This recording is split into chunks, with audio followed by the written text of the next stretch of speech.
For more on this story, we can go across to Chloe Domat in Beirut. Good morning to you, Chloe. Has this truce gone into effect?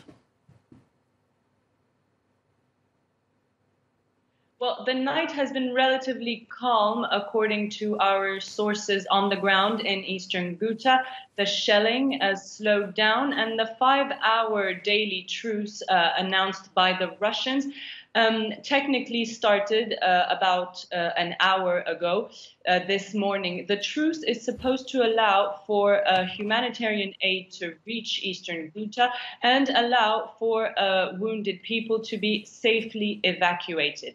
Now, that being said, we just got off the phone with the spokesperson for the International Red Cross Committee in Damascus, and she told us that no convoys would set off today. She said, and I quote, "We heard about humanitarian corridors, but we are not part of it.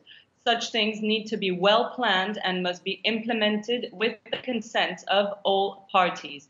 Now, since the ceasefire has been announced more than 48 hours ago, the violence hasn't really stopped in eastern Ghouta. And what the humanitarian organizations say is that they need a complete cessation of hostilities in order to be able to do their work. So they are ready to go. They are monitoring the situation hour after hour, and they will set off as soon as it's possible. Now, Chloe, how much can realistically be achieved in 5 hours' time? Well, that's the question. Actually, not much.